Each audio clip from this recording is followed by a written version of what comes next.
van de resultaat, de jaarrekening. Ilo behandel je voorstel op verdeling, technisch en behandel je politiek. Si me comprende, señor presidente, correcto, es esta proposición, cobardo así. Sí, para mí está de acuerdo con él. ¿Tu gente otro está de acuerdo con él? Señor presidente, que mij nu ori para duidelijkheid, no? Behandeling dat bij party technisch naar 4. Anto het toelichting of het split je verdeling daarbij naar 5. Dan komt het bon van ons dat we met zo'n Voorzitter, met de stel voor ons schorsonrato, antwoorden van ons middelande zeggen voorzitter, ons bespreken, per después nos behandel plenair.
Ook hadden we voor het jaar 2022 een negatieve begroting, maar door incidentele positieve resultaten zijn wij ook gekomen tot een positief eindresultaat. Een eindresultaat van 2,2 miljoen. Wij hebben als BC enkele bestedingsdoelen die wij graag zouden willen voordragen hiervoor, maar dat komt in punt 5 aan de orde. Ook moet ik zeggen dat op dit moment OLB een hele gezonde financiële situatie heeft. Want conform het beleid met betrekking tot weerstandsvermogen, vastgesteld op 13 juni 2022, scoren wij hierin ruim voldoende. Er is uitgerekend dat er een weerstandscapaciteit op basis van een risicosimulatie van 17.840.000 ongeveer moet zijn. En wij zitten bijna tegen de marge van 2 keer aan dat wij dit zouden kunnen. Dat wij dit zouden kunnen accapareren. Dus met al hebben we een hele financiële positieve situatie, dus waar het OLB nu voor staat. En dit is ook waardig om te vieren. Vandaag hebben we hier ook aanwezig de accountants, die de goedgekeurde accountantsverklaring, de verklaring hebben afgegeven, dus de jaarrekening hebben gecontroleerd. En die zullen voor wat dat betreft de technische uitleg geven over de vragen die jullie hebben.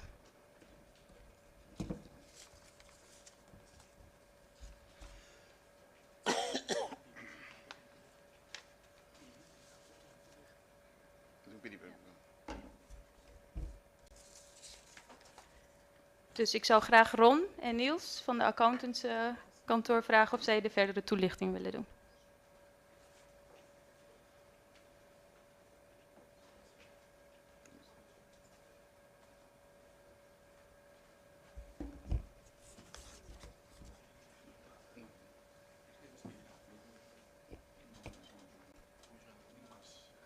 Dan geef ik nu het woord aan de vertegenwoordiger van de accountant die de jaarrekening heeft opgesteld.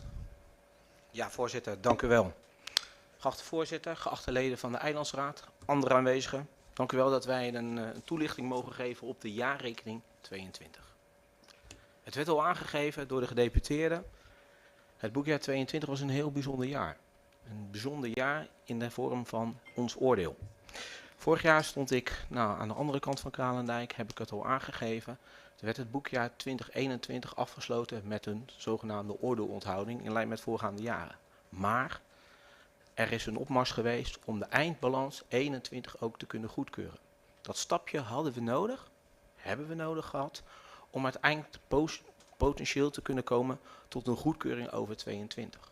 Een goedkeuring over 22 waar, er werd al aan gememoreerd, heel hard is gewerkt door de medewerkers van het OLB. Heel veel ondersteuning is er geweest, maar uiteindelijk heeft dat geleid dat wij de jaarcijfers 22 kunnen goedkeuren en hebben ook goedgekeurd. Dat was geen eenvoudige weg. Want ik memoreer nog even dat we de afgelopen jaren het OLB diverse dingen naar voren zijn gekomen. Denkt u aan het op orde krijgen van de gemeentelijke belastingen. Zijn alle gemeentelijke belastingen wel of niet gefactureerd?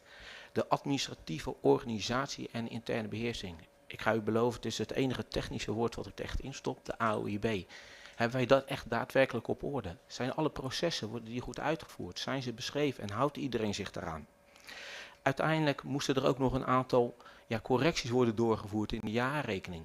Waar een groot gedeelte is in de jaarrekening 21 al doorgevoerd. Maar de laatste reststanden zijn in de jaarrekening 22 doorgevoerd.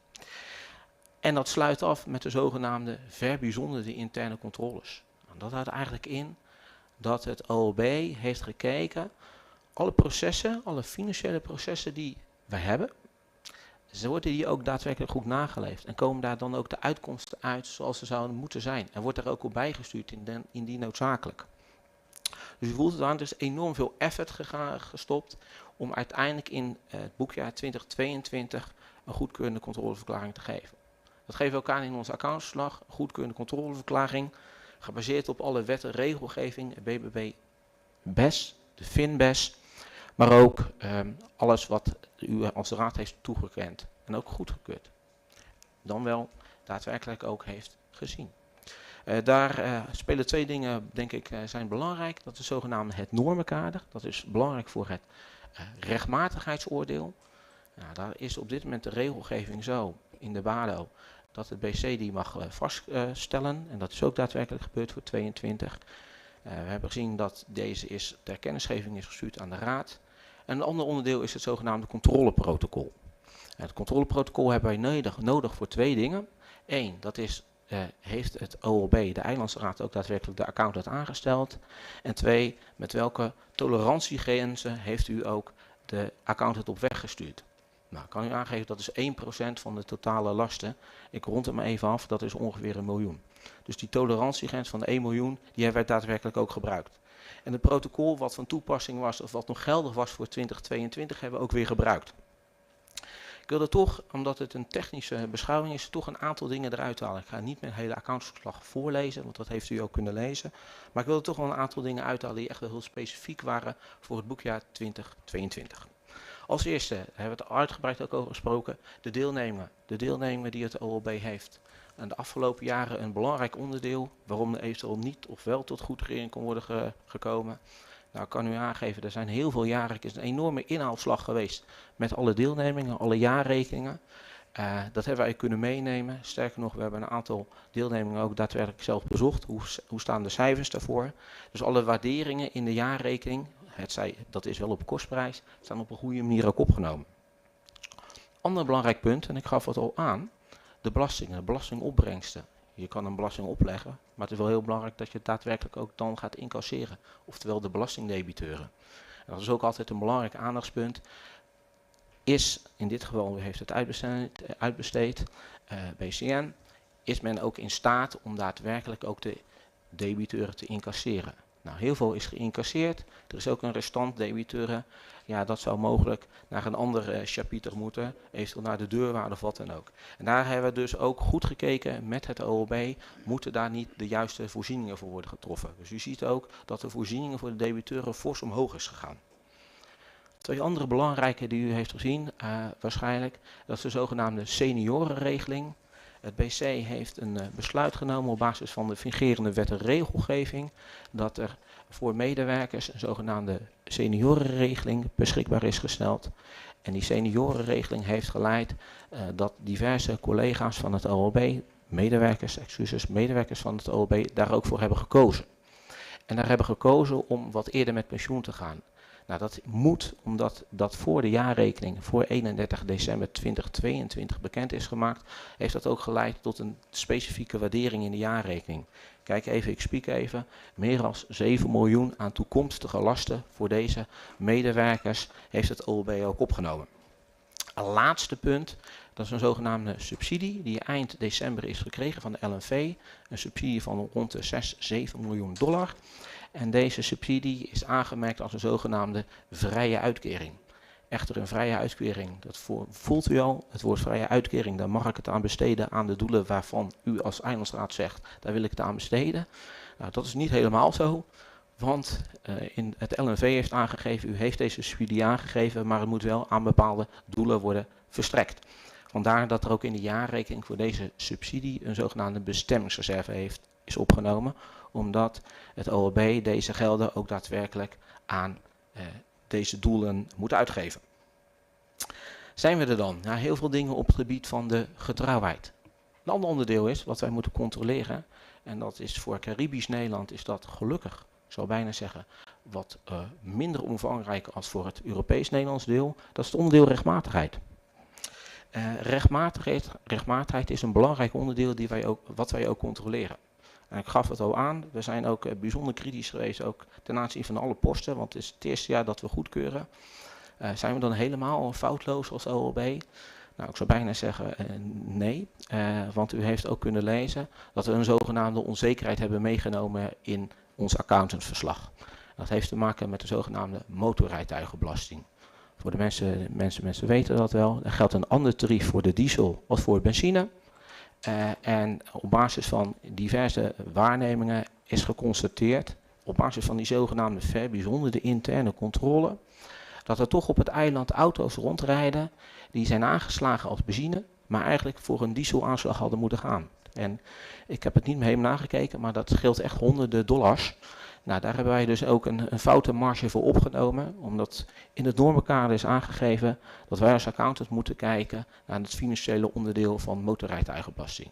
Dus een onzekerheid van ongeveer $450.000, die wij, zoals dat dan mooi heet, mee kunnen nemen in onze foute evaluatie en daar ook een plekje hebben gegeven. Ja, daarnaast hebben wij 2 ongecorrigeerde punten meegenomen. Eentje nog uit vorig jaar van ongeveer $46.000. En een ander punt was $66.000. Dat is een punt, en u ziet het al, eind of halverwege mei, en toen waren we al een heel eind met de jaarrekening, is er toch nog vanuit het ministerie van de OCW een brief gekomen dat de zogenaamde FINE-leningen, dat daar een lagere vordering ten aan staat. En uiteindelijk is besloten om dit bedrag niet meer te corrigeren. Ook dat bedrag kunnen wij hebben in onze foute-evaluatie, waardoor uiteindelijk het oordeel van goedkeurend niet wordt beïnvloed. Tot slot wil ik nog even aangeven, de jaarrekening is opgesteld conform het zogenaamde BBB-BES, BBV-BES en ook de FINBES. En volgens onze accountantsrichtlijnen, en daar is ook in overleg met CST, hebben we daar ook over gesproken, zijn er een aantal nieuwe ontwikkelingen in 2022 naar voren gekomen. U heeft dat kunnen lezen. De zogenaamde accountantsverklaring, controleverklaring wordt steeds langer. Maar we hebben daar wat uitgebreider gerapporteerd op het onderdeel fraude en op het onderdeel continuïteit. Nou, de gedeputeerde gaf het al aan. Continuïteit, het OLB staat er financieel gewoon keurig voor. Weerstandsvermogen is ruim boven de 1, sterker nog zit in de categorie 1,8. Dat is in de categorie tussen de 1, 1,5 en 2, zoals nu ook door de Eilandsraad is vastgesteld. In die categorie zit het. Wij kijken soms ook nog even naar liquiditeit en solvabiliteit. Kan ik op korte termijn, maar ook op lange termijn, de schulden die wij aan zijn gegaan of aangaan door het OLB, kunnen we die betalen? Ook die zijn ruimschoots binnen de normen die daarvoor worden gehanteerd. Dus wat dat gaat op basis van deze onderdelen, deze financiële kerngetallen, vinden wij het financieel beheer, oftewel de financiële positie van het OLB Ultimo 2022, want daar gaan wij over, vinden wij ruimschoots voldoende. Uiteindelijk leidt dat wij ook hebben gekeken naar het onderdeel fraude, daar was ik. Daar hebben we daar wat uitgebreider naar gekeken dan voorgaande jaar. Dat moet ook, we moeten daar uitgebreid over rapporteren. Ik zal niet vermoeien met allerlei inhoudelijke zaken. Zogenaamde correctieboekingen hebben die daadwerkelijk plaatsgevonden. En ik kan u bevestigen, alle onderdelen in die boekhouding hebben op een goede manier plaatsgevonden. Wij hebben geen fraudes geconstateerd in het boekjaar 2022. Dat vind ik heel belangrijk om ook te melden naar u als mijn opdrachtgever. En dat leidt eruit dat wij voor het boekjaar 2022 hebben kunnen afsluiten met de verklaring die voor u ligt. En alle andere specifieke aandachtspunten waarvan wij vinden dat is wel goed om ook voor het nageslacht te hebben, ook omdat u kunt doorlezen, hebben wij opgenomen in het accountantsverslag. Voorzitter, ik wil het hierbij in de eerste termijn bij houden.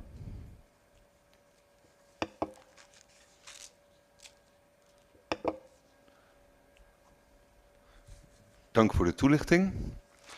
Dan wil ik overgaan tot het voorstellen van 2 rondes voor vragen, tot het stellen van vragen. Ik wilde... Voorzitter, vraagje. Dat was de presentatie van het jarenverslag en jaarrekening van 22? Correct. Dus dat is het enige wat gedaan is in 2022? Oké. Ik zou willen voorstellen om een eerste vragenronde in te stellen voor 10 minuten per fractie. Waarop dan de gedeputeerde en de accountant kan reageren. En vervolgens een tweede vragenronde per fractie 5 minuten.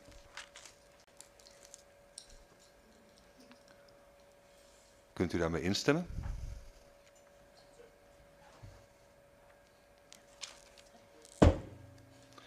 Dan wil ik degenen die willen spreken graag uitnodigen om de sprekerslijst in te vullen.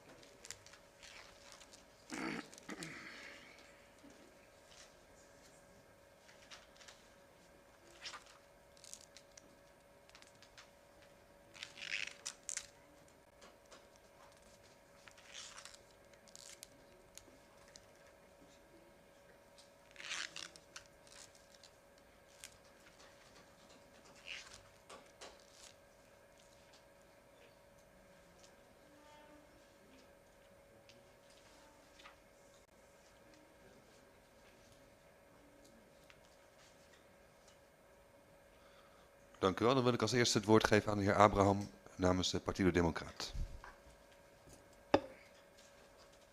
Dank u, senhor presidente. Na primeiro lugar, felicitar-lhe na Unitur, senhor presidente. Nós estamos tratando de jaarstukken, dus niet alleen jaarrekening. Het gaat niet alleen om de cijfers, het gaat vooral welk beleid heb je gevoerd afgelopen jaar. En elk jaar doen we hetzelfde. Het gaat om de cijfertjes.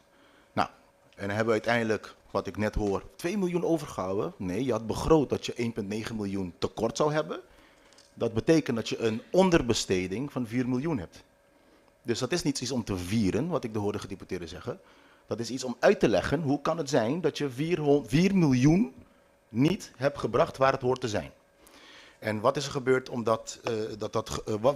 dat dat zo gelopen is? Wanneer zei het senhor presidente, me attende, coabisa, door incidentele baten hebben ze toch bepaalde tekorten kunnen indekken. Ik lees juist in de jaarrekening dat wij 6 miljoen minder hebben geïnd dan begroot. Dus welke incidentele baten? De jaarrekening van het college stelt dat wij 6 miljoen minder hebben binnengekregen dan begroot. Dus ik snap niet dat het incidenteel bepaalde overschotten heeft gedekt. Maar dan heb ik een paar vragen. We horen, we zaten in de senhor presidente, ik een goedgekeurde jaarrekening met de accountant dat Bisatambe de raad, de opdrachtgever is. Alleen Ormilesa rapportage die accountant ta refereer naar een controleprotocol 2022. Ik heb een griffier. Bent u bekend dat een controleprotocol 2022 door de raad vastgesteld? Volgens mij niet. Volgens mij hebben we een controleprotocol 2014. De accountsverklaring is gebaseerd, wanneer de naam is citeer, iets van 3-4 keer, gebaseerd op de controleprotocol 2020. Heb je misschien dan een verkeerde protocol gebruikt?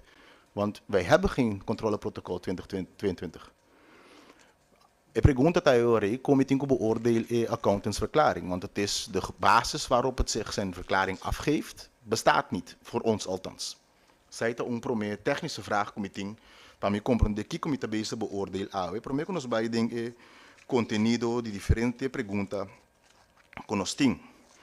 Wanneer zij daarmee, senhor presidente, meteen de terminologie die rechtmatigheid, doelmatigheid te worden usa. En toen simuleren nos verordening aan jammer, pas meteen de accountant papje tambe over die Finbest, Kuku BBV, pero minot in de papje over die verordening financieel beheer. Pas voor BBV, Kuku Finbest geeft een kader, maar de raad is de opdrachtgever.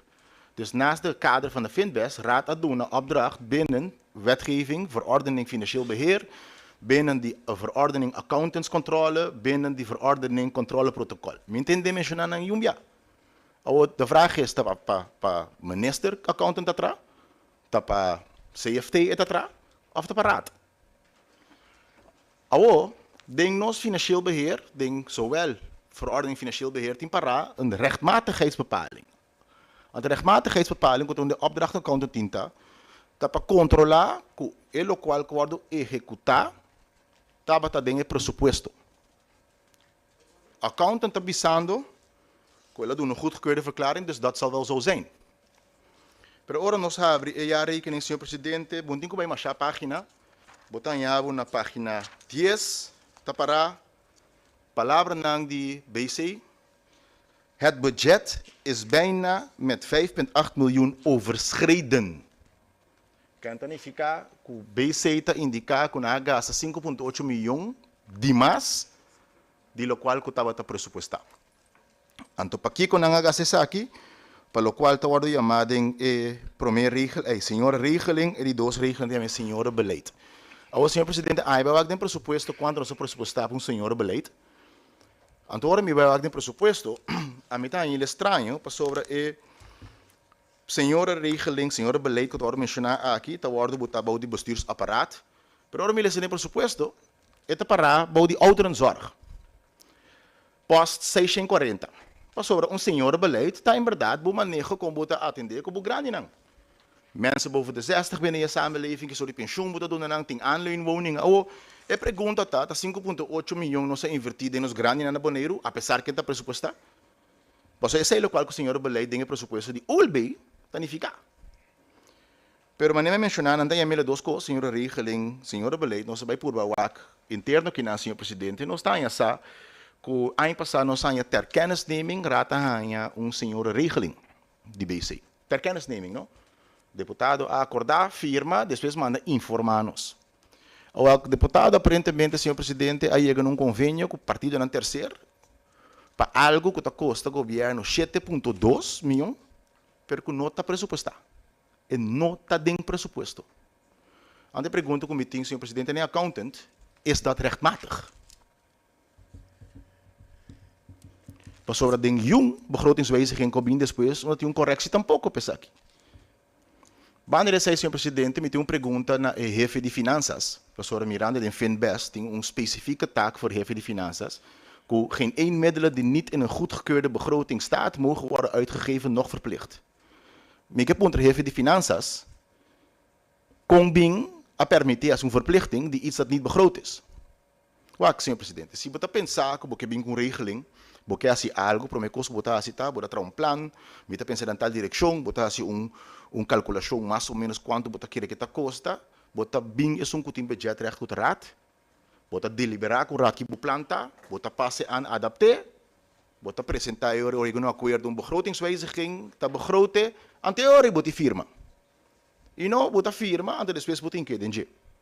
Antwoorden achteraf, nog 5 jaar después, na juni, letterlijk ook in juli, pas eind pas juli, nog zijn ter kennisneming, nog zijn zo'n eind después, a comprometer, governo Bonaire, para algo que o rato não está net na região, tanto de rato em budgetrecht. Bom, senhor presidente, sei que nós começamos, passou, nós abre página, e te promete página na bota salida de sei acaba.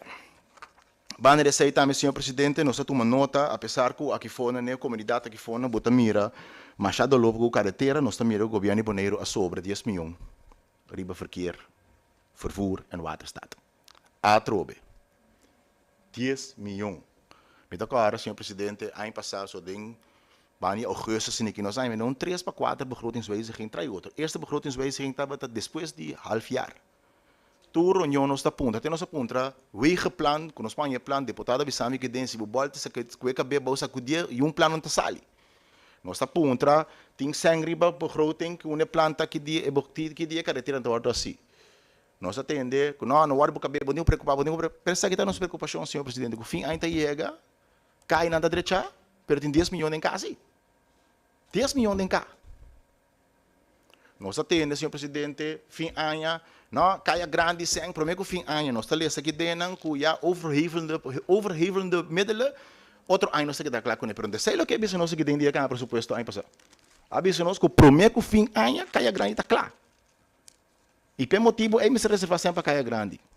Que meu senhor presidente, o colégio que tive tempo é mal informar-nos, ou aqui que passa, que o Leão que está claro, senhor presidente, me tar ano passa outro, não nem começar com ele, é de 2 fases. Portanto, não sei se ali que nós chamamos de dia. Senhor presidente, banda de sei também, me tem alguma pergunta que me está estranho, exemplo simples, me está licht uit algum ponto, senhor presidente, ou se porque está claro, tem a autoridade aqui não tem assim tanto pergunta, como não vai quedar claro nunca ribatura de detalhes, não. Pero exemplo simples. Lá nos que é post de overige agrarische zaken, jacht en visserij. LVV. Verschil. A begroot 3,1 miljoen, cultuurwijzigingen dan. Rekening abisa com a usa 2 miljoen. Que men 1,1 miljoen não award usar na LVV conforme jaarrekening. Ora bij mira toelichting op grotere afwijkingen. Bota mira com a responsabilidade 250 mil. Passou supostamente a comissão projeto, pero não a executa ainda. 95 mil. Passou sobre lagere salariskosten. 32 mil hoger uitgekomen. Opbrengsten 32 mil hoger uitgekomen. Pero, senhor presidente, se me cuesta 250 mil com 95 mil, me chega a 345. Onde outra 800 mil está? Onde outra 800 mil está que supostamente não awardo besteed? Onde está verantwoord aqui dentro? Anto me bij back, senhor presidente, na nos verordening financieel beheer. Anto me citeer paar coisas que tem parado em G.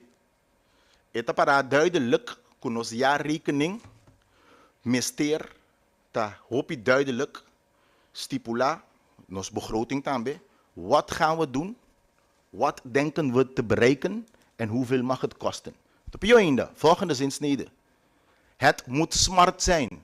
Ante na asa explica que smart aan, so porta un parino sa que smart. Specifiek, meetbaar, acceptabel. Het moet tijdgebonden en twee is het redelijk. Senhor presidente, ik heb een technisch, accountant, ik heb een BC, explica-me com a rekening aqui o jaarverslag que é smart. Explica-me que eu tenho para concretamente como doelstelling aqui dentro, que eu e propósito onde eu logra. Somente mira Por exemplo, senhor presidente, terminando, por exemplo, doelstelling, bota mira, logro. Se há 4 eventos para estimular creatieve industrie com startups. Essa é a doelstelling. Evenemento. Não quanto companhia estimular planta, não quanto negócio novo tem. Meta, senhor presidente, a incorporar join com IBAPS. Essa é uma meta. Dus, o colégio pode explicar-nos com inteira a rekening aqui da Smart e que nos pomira que o resultado é palpável para a comunidade boneriana. Dank, senhor presidente.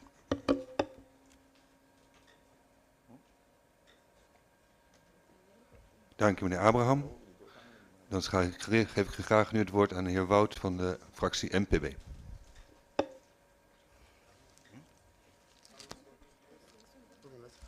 Dank u, senhor presidente. Oké, vamos ver testing. Sim, voluntária, me tem um par de perguntas, mas para infraestrutura, parte do nosso caminho, não é não.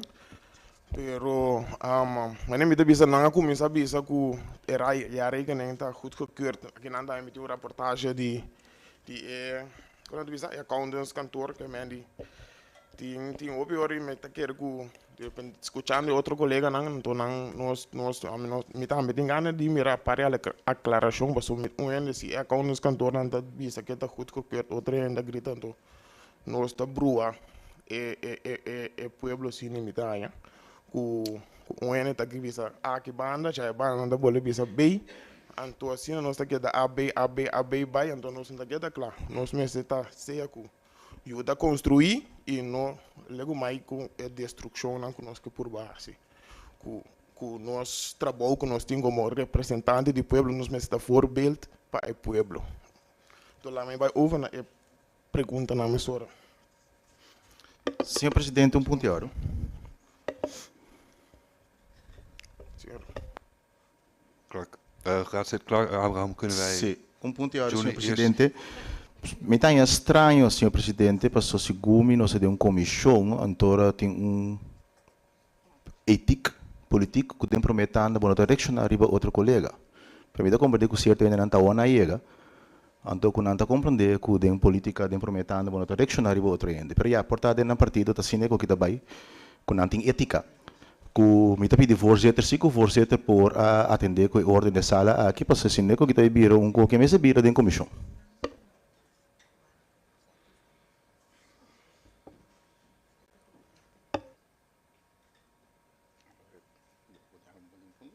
Dank u, meneer Abraham. Kunt u het nog één keer in het Nederlands aan mij vragen? Want dat ging me wat snel. Com meu amor, senhor presidente. Senhor presidente, in het parlementair ethiek in de eerste ronde reageren wij niet op overige leden. Daarom heb je een tweede ronde. Maar ik heb meneer Wout ook geen naam horen noemen. Hij zei de vorige sprekers, volgens mij was ik de enige spreker.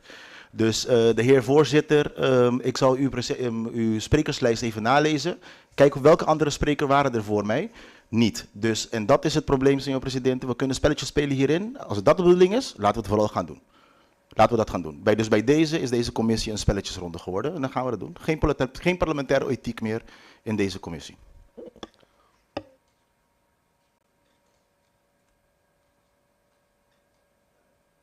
Meneer Wout, u heeft het woord.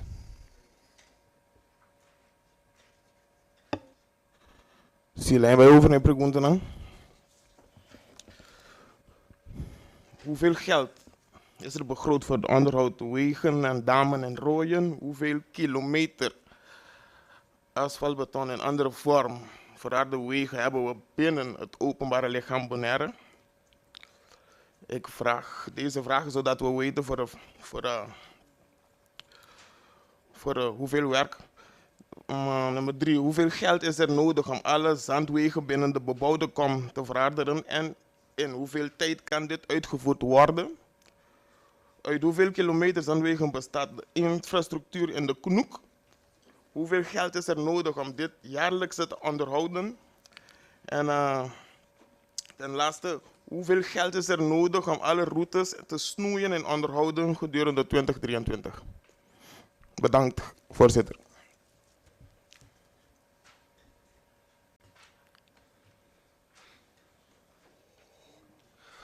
Dank u, meneer Wout. Dan geef ik graag het woord aan mevrouw Chirino namens de fractie UPB.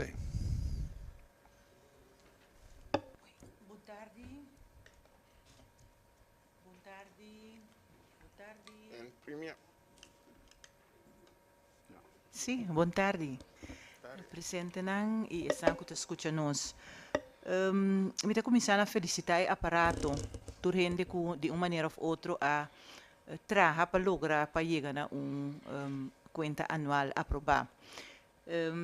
Misa que está trabalho de esforço op grande essa aqui tá. Me tem alguma pergunta? Então a começar na essa introdução. Anto de introdução te escrevi com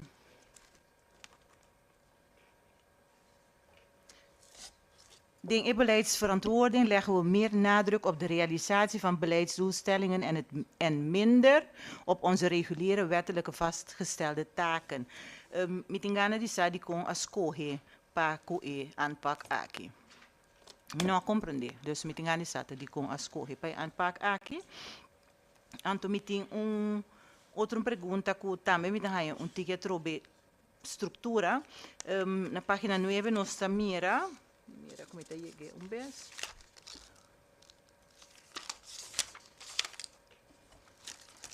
Na página 9 me lesa de samenwerkingsverband que está aí hoop contento com ele.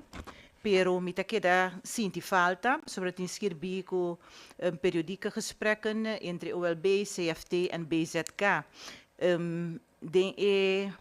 De quadro aqui me nota sinti periodieke gesprekken pa ku eilandsraad Bonaire com meeting kumira esse nos no tabata tine zie het over het hoofd of tabata algo ku no tabata existi. Anto un tiki praktisch mi amira mi corazon gusta papi kui hoben ergens ding overzicht bijzondere uitkeringen anto portami no ta comprende bon. Maar mira, un caminho que estava tating do 24.000 $400. Anto o saldo na final de 31 é mesmo no 24. Me pergunta tá, não há uso de fundo aqui e se tá e contesta tá nome de engana de sata de com não há uso de parte aqui. Me talaga seguinte oportunidade para meu colega.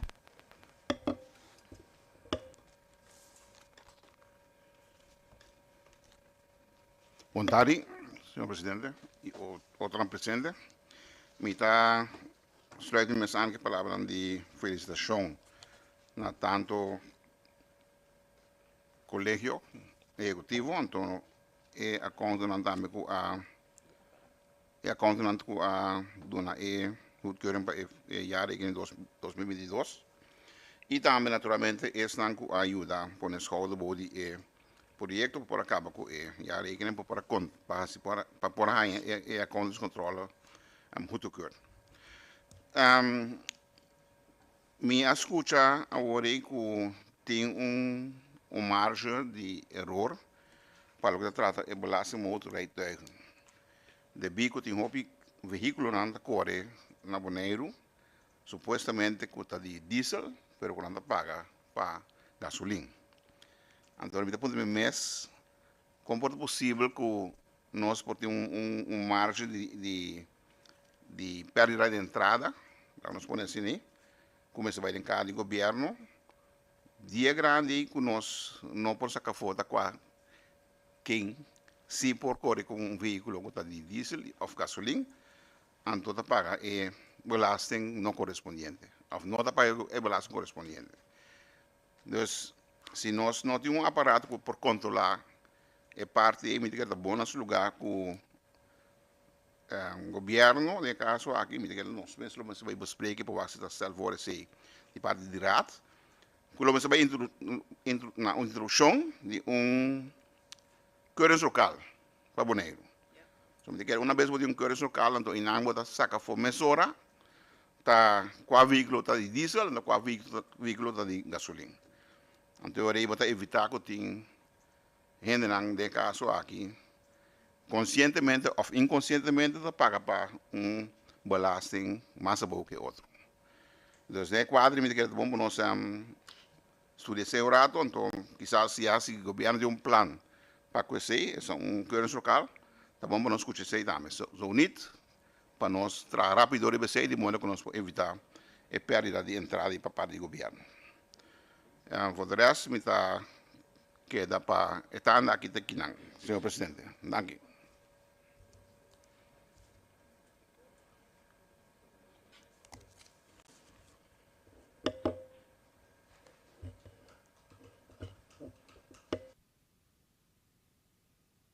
Dank u, fractie UPB.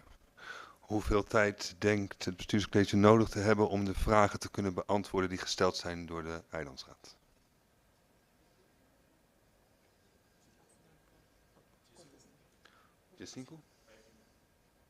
Oké, dan heeft u 15 minuten om te antwoorden. Begint nu.